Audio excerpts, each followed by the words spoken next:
What's up, you guys? It's Cody. In today's video, I'm going to be sharing with you what may be an unpopular opinion, but I have to get this out there because, man, I think this is terrible advice. I think we've all heard the concept of it's not what you make, it's what you keep.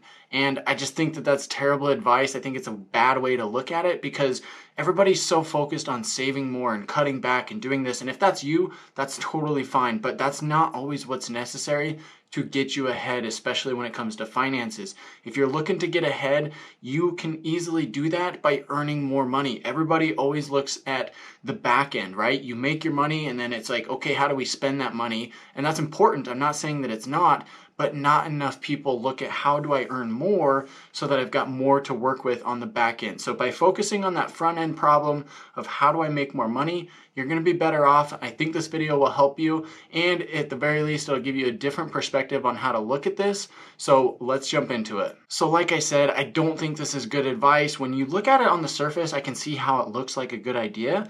But when you actually break it down and look at it on a smaller scale, it's actually not so pretty. It's my goal to break these things down for you here on this channel to help you earn more money, save more, and invest it so that you can start building passive income and start focusing on the things that you really want to do with your life by having that residual income coming in. So if you haven't already, subscribe to the channel here, click that bell to get notified when I release new videos, and of course, smash that like button. So starting out, whether you're trying to pay off debt or build your savings account or even make an investment in the stock market or real estate, I can promise you it gets way easier when you're earning more money. Now, to be honest with you, I think that this phrase most often gets circulated by people who are financially smart and generally good with money, but they've accepted this notion that there's not a way to earn more money, and so all they can do is focus on what they're keeping, what they're saving, and then use that little small amount to try and invest more. I think that these people don't usually believe that it is in fact possible to earn a higher income or even do side hustles where you can make additional money on the side and use that to pay off those debts, build that savings account, or make that investment. Now, I'm not going to say that I disagree with this phrase entirely because it is important how much you save, and you want to make sure that you can maximize how much you save from what you do have coming in. But to say that it's not about what you make is absolutely ridiculous. And because of that, I've rephrased this phrase, and I think that it should be, it is about what you make, and it is about what you save, and it's also about what you invest. Believe me, I know what it's like to try and get by on $20,000 a year or $30,000, $40,000, even $50,000 a year, and it's not easy. I know it can be difficult, but I promise you that when you're trying to save and you're trying to invest and make a better financial future for yourself, it gets way easier once you start earning 70, 80, 90,000 a year, even 100,000 or beyond, 150K plus, 200K plus. It gets easier and easier the more you make, and it gives you the ability to save more and then invest more.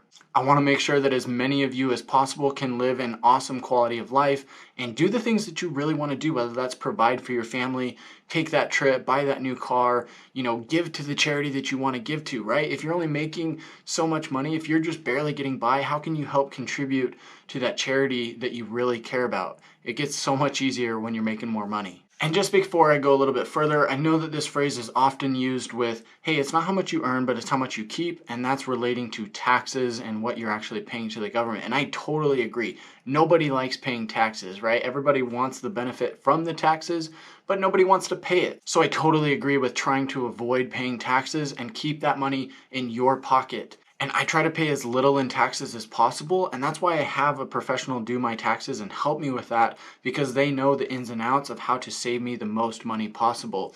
But it is the harsh reality that the more you make, the more you're going to have to pay in taxes, and that's just the way that it is. The saving grace to all of that is the more money you make, the more you're going to pay in taxes, but you're still going to have more left over at the end of the day. Now, my main beef that I have with this phrase is that it shifts your mindset from being in an abundance mindset and a growth mindset and expansion to one of scarcity and contraction and selfishness. Your mindset and the way that you look at money is absolutely crucial to your ability to find success in life. If you look at money as a bad thing and you're always focused on, well, hey, money's bad and I don't want to earn more because then I have to pay more taxes and I don't want to be greedy or this or that, you're not going to get that money, right? You don't have the ability to do that when you've got that scarcity, selfish, contractive mindset. But if you look at it in a good light and you try to find ways that you can make more money and be better with your money, you're going to get better at it, right? It's just like sports, or it's just like doing a hobby. The more you do it, the more you focus on it, the better you get. You're not just going to be an expert at this right off the bat. You have to learn and teach yourself how to be better with money and learn from others who have done it before, right? Go find somebody who makes the money that you want to make or is in the job that you want to do and learn from them. You know, it's interesting how that's how most things in life actually work, right? If you're trying to get good at something or you're trying to learn more about it, you have to take an open, honest, and curious approach to be able to do that. Basically, guys, you just can't have a negative outlook on it or it's going to be way harder to get. I know plenty of people who are making six figures, well into the $500,000 or $1 million plus range,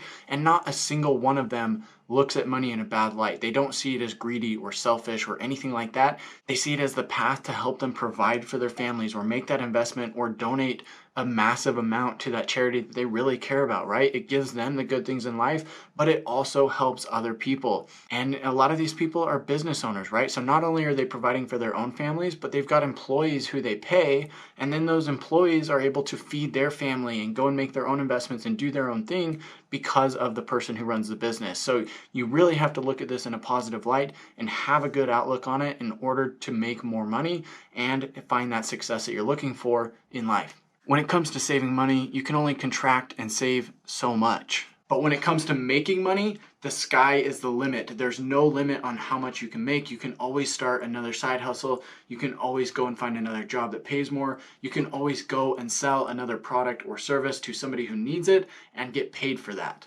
There's absolutely no restriction on this. And in fact, I think that we actually have a certain level of obligation to go out and earn more and provide for our families, provide for ourselves, and provide for other people. If we have the actual ability, especially here, if you live in a first world country, if you've got the ability to learn about something, learn how to make more money, and learn how to invest it and save it wisely, then don't you think that there's a level of obligation that you should do that? Because other people don't have that opportunity and that ability to do that. If you're raised in a third world country, sure, it's going to be way harder to go and make money and do that.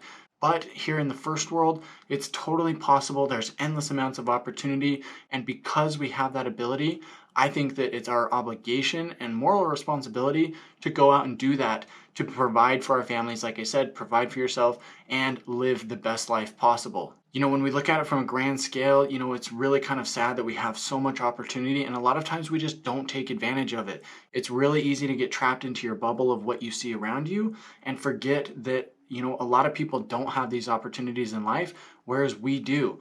I heard a recent statistic that, and I don't know if this is true or not, but it sounds like it's probably pretty dang close, that up to 1 billion people around the world don't have access to constant power. And, that's absolutely crazy, right? We take power for granted. I've got batteries running the, lights around me and the camera, everything like that. And you don't even think twice about it. Other people, they would be lucky to have a light on, to read a book at night or something. So we've got so much opportunity here. And I just think that it's, our responsibility to stay focused on that and stay focused on being better, earning more, and being in control of our financial life so that we have that success that we're looking for. And the last thing that I want to point out is the fact that many people overlook how easy it is to actually go and earn more money and instead only focus on trying to save more. In my experience, it's way easier to go out and get a 50-cent raise or a $1 raise or even just go sell another product or service to somebody who needs it than it is to try and cut down and save more on one of your monthly bills. And again, I'm not saying that saving money isn't important. I try to maximize how much I save just like most people, but don't forget about the other side of it. So for example, let's say that you work 40 hours a week and that's 160 hours per month, assuming that you work 4 weeks out of the month and you work full time during that time frame, you're going to earn an extra $160 a month if you were to go and get a $1 raise. And I don't know about you, but trying to save a total of $160 across multiple bills throughout the month is going to be way harder to do than just going out and finding that dollar raise. You know, there's so many employers that are looking for talent and want your ability and your skills that if you go and get those things, if you have the skills to perform the job at a higher level or sell that additional product or service, you're going to be way better off by earning that additional income than trying to cut down, you know, this bill by $5 or this bill by 10 and this one by 15. It's just way easier and it's going to help you out way more in the long run. The other thing that I want to point out as well is that it's actually this way with investing too, right? If you're trying to make $160 a month from dividends or from real estate, that's actually pretty hard to do, and you generally need a pretty big sum of money in order to do that in the first place. It's going to be way easier to go and get that raise, sell that extra product, or start that side hustle to earn that difference there. So stay focused on that as your number one focus, and then worrying about saving more and investing to earn more money on your return. And again, guys, I'm not saying that investing and saving money is not important. I just think that your main focus should be on how do I earn more money and add that to my top line so that after I pay my bills, I've got more on the bottom line that I can work with. Guys, I want to hear your thoughts on the subject. Am I completely crazy by thinking about it this way? Do you have a better way to look at it? I want to know your thoughts. Drop them in the comment box below. I'd love to hear from you. Subscribe to the channel if you haven't already done so. Follow me on Instagram at @UtahRealEstate_. And until next time.